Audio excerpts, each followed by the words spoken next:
An awakening experience is an amazing catalyst for personal growth and transformation. That is, if you allow for it. These 5 phases of your awakening process are going to determine if you do.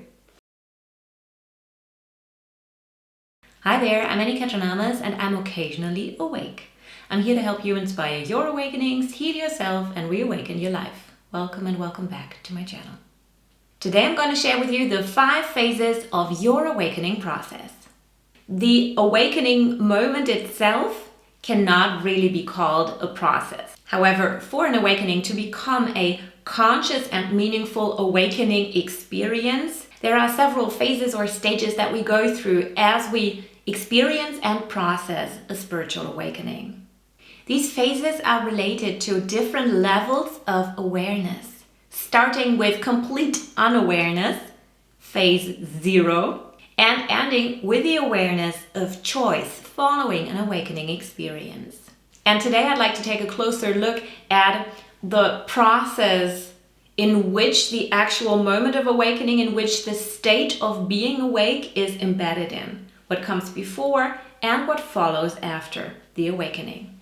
The phases that I consider relevant for an awakening to occur begin before the actual awakening experience with phase 0, unawareness. So this is the stage before the actual awakening, spark of insight or revelation occurs. This could be described as the baseline state or condition that is required for an awakening to be experienced. This phase correlates to the status quo, the norm, to a very personal and individualized reality configuration of what's normal thinking and everyday living. This status quo could feel anywhere from nice and comfortable and carefree to happy and blissful. And this status quo could also be experienced as boredom or monotony or even full-on anxiety, grief, misery. So phase 0, the phase that is required for an awakening experience to occur, is not about how we feel. This is just about the baseline of how we feel on a usual, everyday basis.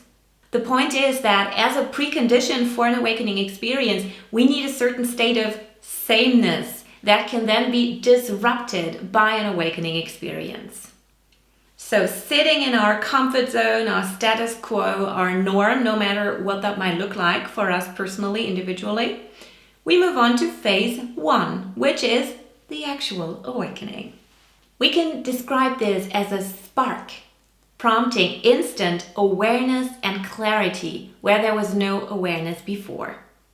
An awakening doesn't announce itself, so this spark comes unexpected, out of the blue, and shakes up our world as we knew it before. If you want to know more about the 4 types of awakenings that I distinguish, please check out this video. Well, there's sort of an exception to this. With knowledge awakenings specifically, meaning awakenings that derive their revelational potential from new information, we could very well speak of auspicious situations that we could experience that could increase the likelihood for an awakening to occur. Knowledge awakenings are revelational experiences related to either the ego self, the matrix, or sometimes to the conscious self. The subjects and concepts that can turn into revelational insights that we can refer to as knowledge awakening specifically can be as diverse as us humans. However, my point is no situation or circumstance or practice is going to guarantee an awakening experience. That's not possible.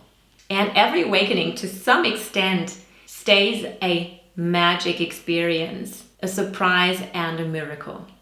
This principle of the spark igniting a higher level of understanding and awareness where there was no awareness before. This is why the actual awakening moment is not a gradual process of awakening in which we begin to awaken until we are fully awake. No, that's not the case. It's more like tapping a light switch. You go from unawareness and darkness to full-on illumination. And because your eyes were most likely adjusted to the level of darkness and unawareness prior to the light, it may very well be the case that you realize only later after the awakening how dark or unaware your life had been prior to the moment of switching the light on. The awakening moment itself goes from light off to light on, and there is nothing in between. The spark lights instant clarity, and we are awake. That is, until we are not. As the awakening experience itself is a state of being rather than a gradual process, by the time we move into phase 2, the awakening moment, the state of being awake, is already dissolving. So after instant awareness, a higher level of knowing was prompted, was sparked in the awakening experience itself.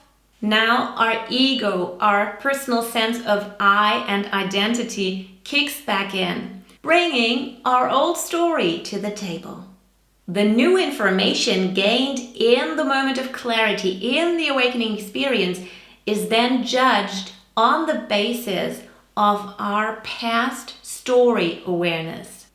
So the awareness we move into now is the individualized awareness of our personal story and biography. Our ego identity begins to wave the flag until it feels seen and validated again. And it does that very implicitly and subtly by judging the experience, the information we just had or gained. And as an awakening experience is always a form of disruption of the status quo, there is most likely going to be some form of clash between the old story and the new information we just received. So in phase 2, directly following the awakening moment, instant higher awareness from phase 1, from the awakening experience, is negotiated with old story awareness. So what does that mean? This means that the new information is now evaluated with regards to its significance and logic. That is, the logic that holds together our current identity configuration. In order for the new information to be accepted as truth and potentially integrated into our lives, there has to be found a common denominator between the logics of our identity story and the new information, and or the significance of truth experienced by our heart and soul is so major and essential and groundbreaking and clear and peaceful that it might potentially override our ego's logic and argumentation. This is essentially a thinking versus feeling situation, and ideally, both logic and significance win the game. So phase 2 story awareness leads to an emotional response, which then leads to the awareness of that emotional response. Emotional response awareness, phase 3. So the outcome of our ego's judgment of phase 2 story awareness is gonna evoke some emotion in us, which then determines how or if we choose to integrate the awakening into our status quo, into our lives, into our stories.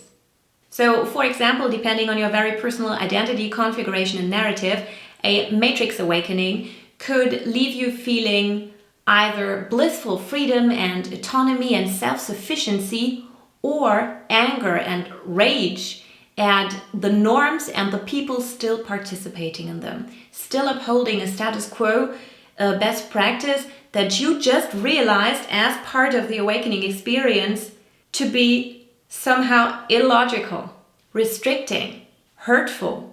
Or you could also feel sadness and fear of loneliness as you realize after the awakening experience that not all people in your surroundings and not everyone you love is going to update to the same new level of clarity that you have now.